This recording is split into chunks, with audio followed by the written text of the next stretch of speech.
DUCSU election বন্ধ করে দিতে পারেন, কিংবা রাজশাহী ইউনিভার্সিটির RAKSU election, CHAKSU election, JAKSU election জাহাঙ্গীরনগরের, তাহলে কিন্তু আপনার জাতীয় নির্বাচন হবে না।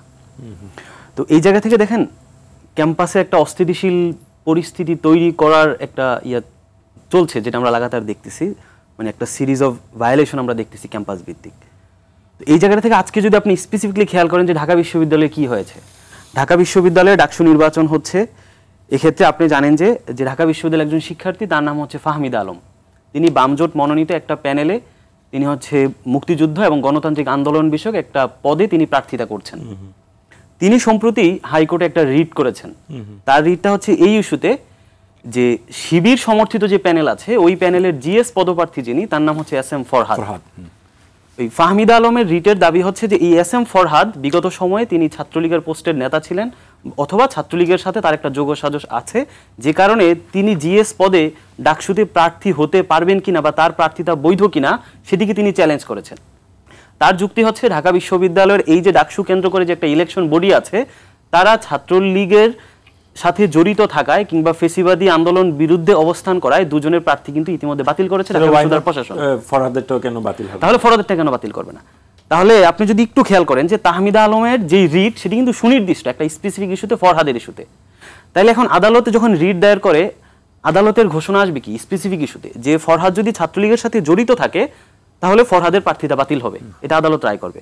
যদি দেখে যে ফরহাদ আমি একটু বলি, আদালতের ইস্যুটা অলরেডি যেহেতু সুপ্রিম কোর্টের কিন্তু অলরেডি যেহেতু আরেকটা রায় হয়ে গেছে, তার মানে কি আদালতে একটা রায়ের উপরে আরেকটা বডি, হায়ার বডি কিন্তু রায় দিয়েছে। সুতরাং এই বিষয়ে আমাদের আলোচনা না।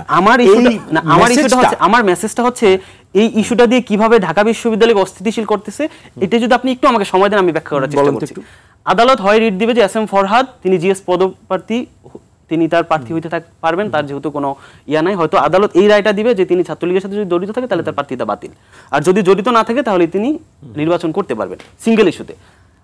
আদালতের হাইকোর্টের যে বেঞ্চ দুজন বিচারপতির সাদৃশ্যে গঠিত হলো, যে একজন হচ্ছে হাবিবকে শুনবো যে আদালত এটা পারে কিনা, না যেটা হচ্ছে হাবিবুল গনি এবং হচ্ছে তাহসিন আলী, এই দুইজনের বেঞ্চ আজকে যে রায়টা দিল, তারা রায় দিল যে পুরো ডাকসু ইলেকশনকে তারা স্থগিত করে দিচ্ছে। এবং ইন্টারেস্টিং খেয়াল করেন, এই যে 4 সেপ্টেম্বর থেকে 18 অক্টোবর পর্যন্ত তারা পুরো নির্বাচন স্থগিত করে দিয়েছে, কিন্তু রিট করেছিল তাহমিদা যে শিক্ষার্থী, তিনি রিট করেছিল শুধু এস এম ফরহাদের। তাহলে আপনি দেখেন একজন ব্যক্তিকে রিট করা হয়েছে কেন্দ্র করে, আপনি এই আদালত তারা যেটা করেছে এখানে এই পুরো বেঞ্চ আপনার এই রিটের পিআর সিস্টেমের বিরুদ্ধে গিয়ে তারা পুরো প্রসেসটাকে স্টে করে দিয়েছে। ঢাকা বিশ্ববিদ্যালয়ে মুহূর্তের মধ্যে, আধা ঘন্টার মধ্যে ক্যাম্পাস অস্থিতিশীল হয়ে গিয়েছে। আপনিও ক্যাম্পাস থেকে এসেছেন। এই যে অস্থিতিশীল, আমরা মনে করছি এখানে কারণ থাকতে পারে। কি কারণ? আপনি দেখেন এই মুহূর্তে যে ফারুক ভাই যেটা বললো, যে আগামী ইলেকশনে এই যে বাংলাদেশের পুরনো এস্টাবলিশমেন্ট, দিল্লিপন্থী যারা আছে, পতিত সরকার, এখানে দিল্লি কি চায়? দিল্লি চায় আগামী নির্বাচনে যে কোনো ফরম্যাটে তারা আওয়ামী লীগকে পুনর্বাসন করাতে চায়, সেটা হয় জাতীয় পার্টির হাত ধরে অথবা যে কোনো একটা ফরম্যাটে। যে কারণে আপনি যদি খেয়াল করেন এই 5 আগস্টে সরকার পতনের পরে যদি ভারতের টোন খেয়াল করেন, তারা ছিল প্রো ইলেকশন, অর্থাৎ তারা ইলেকশন চায় বাংলাদেশে, কত দ্রুত ইলেকশন হবে। এবং ভারতের সেনাপ্রধান বলেছেন যতদিন না ইলেক্টেড গভর্নমেন্ট বাংলাদেশে না আসছে সম্পর্ক স্বাভাবিক করবে না। খেয়াল করেন এখন ইন্টারেস্টিংলি আপনি যদি খেয়াল করেন, ভারত এখন তারা এন্টি ইলেকশন, তারা বাংলাদেশে ইলেকশন চায় না। এবং পতিত স্বৈরাচার হাসিনা তিনিও বলছেন যে তত্ত্বাবধায়ক সরকার না হলে ইউনূসের অধীনে কিসের নির্বাচন। এই জায়গাটাতে আপনি যদি ক্যাম্পাসটাকে যদি অস্থিতিশীল করতে পারেন, তাহলে কিন্তু আপনার ইলেকশন প্রসেসটা আরো পিছিয়ে যাচ্ছে, যেটা আসলে দিল্লির বয়ানের সাথে মিলে যাচ্ছে। আর ইলেকশন প্রসেস যদি পিছিয়ে যায়, তাহলে আপনার এখানে একটা 1-11 মতো বা সেনা সমর্থিত যদি সরকার আসে, আওয়ামী লীগ ব্যাক আসবে, যেহেতু পুরো সেটেলমেন্টটা তাদের অধীনে।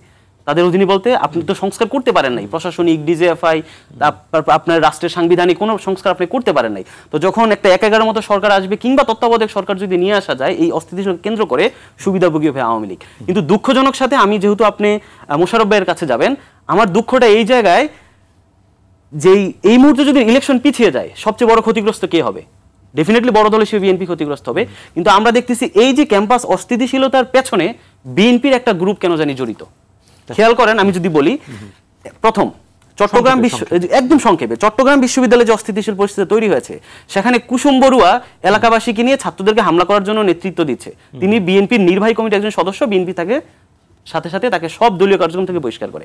খেয়াল করেন রাজশাহী ইউনিভার্সিটি যে অস্থিতিশীলতা তৈরি হয়েছে, সেখানে ছাত্রদলের সভাপতি তিনি গিয়ে যে ইলেকশন কমিশনারের যে রুম তালা দিয়ে এসেছেন এবং রাকসু ইলেকশন যত কিছু আছে তিনি সব বন্ধ করে দিতে। আমি জাস্ট 10 সেকেন্ডে শেষ করছি। এই যে ঢাকা বিশ্ববিদ্যালয়ে যে ইয়াটা, এই যে যেই দুজন বিচারক, যে তাহসিন আলী, আজকে যে তিনি একজন ব্যক্তিকে রায় না দিয়ে পুরো ইলেকশন প্রসেসটাকে যে তিনি বন্ধ করে দিলেন, তিনি কিন্তু 2017 সালে সুপ্রিম কোর্ট অ্যাসোসিয়েশন, যে বার অ্যাসোসিয়েশনের যে নির্বাচন, তিনি বিএনপির প্যানেল সমর্থিত প্রার্থী হিসেবে তিনি নির্বাচন করেছেন। তো এই জায়গা থেকে আমার কাছে এই পুরো পরিস্থিতি ঘোলাট করার পেছনে আপনি বিএনপির একটা দায় দেখছেন, একটা অংশের দায় দেখছি আমি।